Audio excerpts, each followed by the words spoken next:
Cette émission vous est présentée par Harley-Davidson, La Capitale Assurance Générale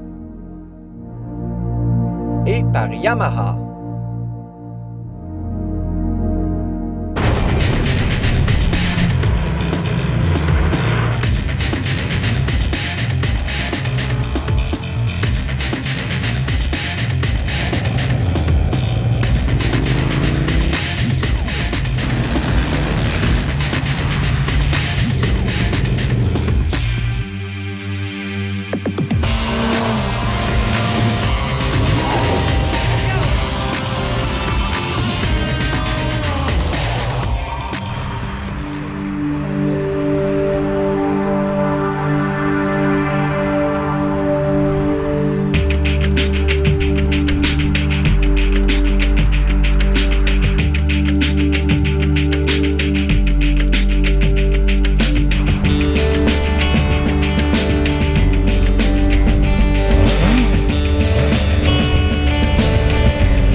Nous sommes avec François Morneau, directeur des ventes pour le Québec chez Yamaha. Salut!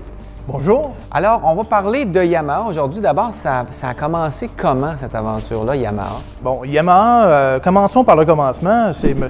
Tohatsu Yamaha qui a fondé Yamaha Music, si on peut dire, en 1886. Donc, c'est vraiment un monsieur, ça, Yamaha. Comme M. Ford, il y a un monsieur Yamaha. Absolument. OK. Puis lui, il a commencé à fabriquer des orgues. Ensuite, la compagnie a grandi, ont fabriqué d'autres instruments de musique. Aujourd'hui, Yamaha Music fabrique, on sait, beaucoup d'équipements d'électronique pour les systèmes de son, théâtre et tout. On a aussi, évidemment, beaucoup d'instruments de musique, tout ce qui est instruments à cordes. Saxophone, etc. Tout ce qui est instruments à cuivre, pour vous dire, sont encore fabriqués à la main encore aujourd'hui. Puis ils fabriquent tout au complet, l'ensemble des instruments à cuivre qui sont disponibles. Donc Yamaha Music, c'est une très grande compagnie multinationale. Et ensuite, ils sont allés vers les véhicules routiers. Yamaha Motor Company a été fondée en 1955.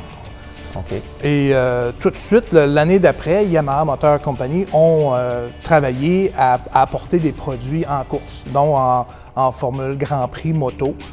Puis dans les années qui ont suivi, on ne parle pas de 5 ou 10 années, on parle de quelques années qui ont suivi, Yamaha ont commencé à remporter leur premier championnat de Grand Prix à cette époque-là. Donc, c'était leur première passion, la moto chez Yamaha, pour Yamaha Motor. Effectivement, la moto, là, c'est vraiment le cœur de Yamaha Motor.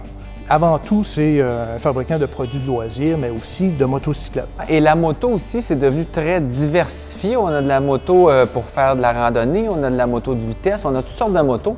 Et chez Yamaha, il y a vraiment une gamme. Vous êtes rendu à quoi? 30 modèles environ? Nous avons plus de 30 modèles. Facilement, seulement dans les modèles de compétition, on parle de 8 modèles différents.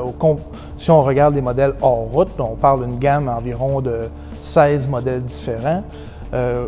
Lorsqu'on regarde les scooters, on parle de 5-6 modèles différents. Est-ce qu'on a souvent le même bloc moteur qui est adapté de différentes façons, comme sur le FZ1 versus un R1? C'est similaire comme moteur, mais c'est adapté différemment. Oui, mais ça reste très rare. Ça a été plutôt une évolution que Yamaha Motor ont apporté dans nos produits dans les 10 dernières années, je dirais. Avant ça, chacun des produits avait son moteur et c'était rare, très rare qu'on voyait un moteur qui était partagé avec un autre produit, un autre modèle. Aujourd'hui, ça arrive. Aujourd'hui, ça arrive, puis ils vont adapter cette technologie-là, donc ça permet des économies d'échelle d'un premier temps et d'adapter le produit pour une autre application, que ce soit en motocyclette ou en motoneige. Mais par contre, c'est pas tout à fait le même moteur qui existe à l'origine.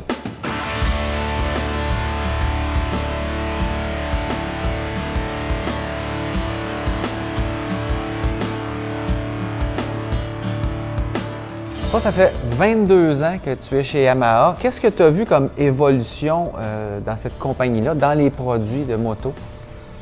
Bien, une évolution remarquable. Hein? C'est que moi, j'ai commencé en 86, puis déjà à l'époque, tu avais 6 ans? 6 ans, oui, si on peut, si on veut dire. Mais chose certaine, Yamaha était très, très innovateur déjà à l'époque. Et avec, entre autres, il avait introduit le FZ 750 avec 5 valves par cylindre. Donc, 3 valves d'admission et 2 valves d'échappement. Donc, c'était vraiment un summum en termes de technologie pour l'époque. Puis, À vrai dire, il y a plusieurs concessionnaires, quand ils ont vu arriver cette technologie-là, qui n'étaient pas habitués de voir des multivalves, là, puis Yamaha arrivait avec un 5 valves par cylindre.